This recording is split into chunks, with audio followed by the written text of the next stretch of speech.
Hey everyone, welcome back to the channel. Today, we're tackling a topic that's been on my mind and might just blow your mind too. In India, despite being one of the poorest countries, we're witnessing an unusual trend where people are going crazy over expensive gadgets. It's a bit of a paradox when you think about it. Here we have people struggling to make ends meet, and yet, there's this massive craze for high-end products like the iPhone 11, which costs around 1 lakh. People are even taking loans just to afford these gadgets. Now, let's break down the numbers. The average monthly salary for about 90% of Indians is less than 25,000. That means if someone wants to buy an iPhone 7, which is relatively cheaper than the iPhone 11, they would still need to spend almost half of their annual salary. Just imagine spending half a year's earnings on a phone. It's a significant financial decision, and yet the craze is real and growing.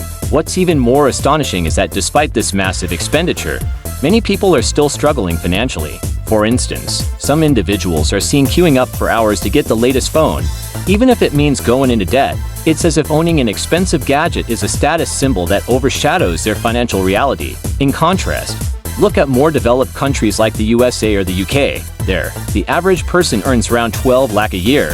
For them, spending on high-end gadgets like the latest iPhone doesn't hit their finances as hard because their earnings allow for such purchases without causing significant financial strain. It's a different mindset altogether. In these countries, people don't view these gadgets as a symbol of their financial status but more as a practical investment. But in India, it's almost the opposite. Many people are driven by the desire to appear affluent, even if it means putting themselves in financial jeopardy. There's a prevalent belief that owning an iPhone or an expensive gadget somehow hides their economic struggles. It's a matter of perception. People want to project an image of success, even if they're grappling with financial issues behind the scenes. Here's a vivid example. Consider a 19-year-old who buys an expensive sports bike. This bike is not purchased for practical reasons or because it's needed for commuting or business purposes. Instead, it's bought for show-off and stunts. The bike ends up being a symbol of vanity rather than a valuable asset. The investment made in the bike provides zero practical value and highlights a lack of financial education and foresight.